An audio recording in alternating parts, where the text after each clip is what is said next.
Abby lives with her sister Beth. Most recently, their mother died, and now Beth has cancer. The doctor says that there is no help for her, but Abby believes that all is not lost yet, and after a while, finds a brochure with the clinic. In order to pay for treatment, Abby has to get a risky, but well-paid job. So she gets to the Caucasus, where a company engaged in the search for uranium is located. Abby asks her superiors for an advance. Obviously, he doesn't give anything, since she didn't even have time to work. Sergei works with her. They made several forays to search for uranium, but to no avail. They had to walk on certain points. Abby offers to withdraw from the plan and to explore the forest. Sergei is against it, it's too dangerous there. Then Abby takes the gun and goes into the woods alone. Suspicious noises are flying around there.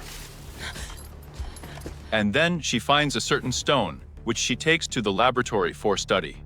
The stone keeps the body temperature. It seems strange to her, and she can't understand what it is at all. Her thoughts are interrupted by a call from her father, who decided to take her daughter to his home, where she will live the rest of the days. Abby is categorically against it and asks to wait for her. Suddenly, the console starts blinking, and the ground cracks. Abby tells Sergei that she needs to go home. To do this, Abby gets into a helicopter. After a while, black moving clouds appear overboard. They're getting closer. All power systems are shut down. Abby immediately buckles in. Her sister flies before her eyes.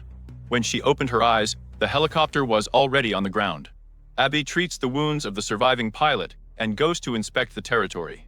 There was nothing nearby.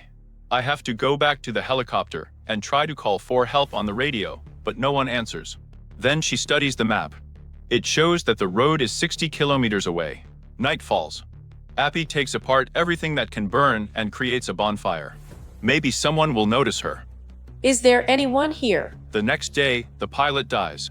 Abby wants to warm up using coals and collects everything that can be useful in her future campaign, including weapons. As soon as she moved away from the helicopter, then I heard a noise. She runs back to the helicopter and finds the pilot's radio. Can anyone hear me? At the same moment, the battery runs out. Abby studies the helicopter's instructions to find the wires that can power the charging. And while the walkie-talkie is charging, she once again studies the found stone. Abby's plan worked, the walkie-talkie charged up. She uses it to contact a certain John. He says that he also crashed and his legs are clamped. She asks him to describe the area he sees. There was a lake in his words, which Abby finds on the map and goes to John. They talk to each other all the way. Abby tells about her sister and what happened to her. The road led to a dead end. Abby can't get through here. She has to change her path without noticing that the stones she found were lying everywhere, and they could move. Night is approaching. John can no longer feel any of the torso. Abby makes a short rest and lights a fire. But out of spite, it began to rain, extinguishing the flames. Abby remembers that she has a warm stone. Abby runs her hand over it and sees that the stone reacts. The next day, Abby gets to the snow-covered area. And even though Abby is very cold, it didn't seem strange to her to drink ice water and replenish her supplies. There is a difficult climb ahead of her, but this is the only possible road to John. With no other choice, Abby went ahead. Her skills are not enough, and she almost falls down. John tells her that it is impossible to save absolutely every person. Abby's not going to listen to this. She is always told to stop trying to change things. John replies that it's still her choice. Abby climbs up and reaches a small ledge. However, there is no way to climb even higher from here.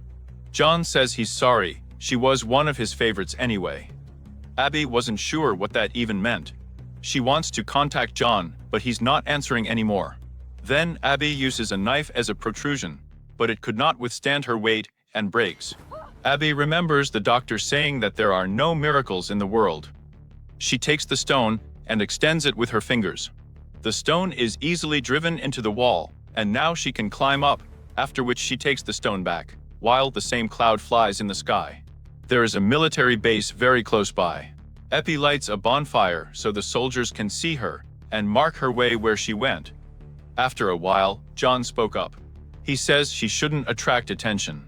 This whole territory is under the rule of the Russians, and they will kill her 4 places of help. Abby stumbles and flies down injured leg.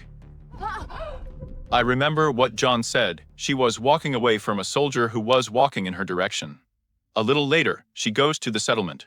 There were no people inside. She hides in one of the houses, where she treats her wounds and falls asleep. A new day is coming. There was a soldier standing right next to her house. Abby quickly hid and checks her gun. The clip falls, attracting the soldier's attention. He asks her not to move and sit still, but since Abby doesn't understand him, she shoots. Fortunately, one of the bullets hit the weapon, but he still got a leg wound. Abby takes away his gun and puts down her gun, showing that she doesn't want him to die. Inside the backpack there was also a black stone. John spoke on the radio. Who said you were one of my favorites, which means that John was deceiving them both. Abby apologizes and tries to explain that she will go in search of the man from the radio, and she would like other soldiers not to shoot at her if they see her. However, she doesn't know if the soldier has understood anything, and they both walk together. And since their legs are injured, they move quite slowly. At one point, Abby checks the stone. Abby realizes that it is the stone that attracts the black cloud, and he was jamming the signal. That's why, when she moved away from the helicopter, the radio started working. Abby throws out a rock. Their path passes through a frozen lake. To reduce the chance of falling through the ice, they go alone. This did not help the soldier, and he fell into the water. Abby also fell through, but was able to catch on and get out of the water. A blizzard is rising. She gets to the end of the lake, where the cigarette and the soldier's bags were lying. Perhaps the soldier is still alive. To keep warm, Abby wraps herself in a sleeping bag. John's voice comes from the radio, saying that the same thing happened to him. Tired of listening to John, Abby throws out the walkie-talkie, but John continues to talk. There were other people with him. Gradually they died, and when John was ready to die, he found deliverance. Abby hears the helicopter and runs to its noise, but she is not noticed and flies away. Abby is very tired and passes out, sliding into the lake where John swam. Black pieces begin to cover Abby's body. The black stone is a kind of intelligent creature that lures people into the cave. John has been dead for a long time, and Abby wakes up in an unknown place. Abby wants to know why the creature broke the helicopter. It replies that it's Abby's decision that brought her here. Earlier, John agreed to become an inhabitant of the entity, thereby surviving. Abby can do the same, but she refuses. She needs to go home. The creature replies that she is already at home, and the house where her sister was appears behind her. They hold hands, and Abby wakes up in her sister's house, which is not sick. Abby realizes that this is all an illusion, and is going to leave.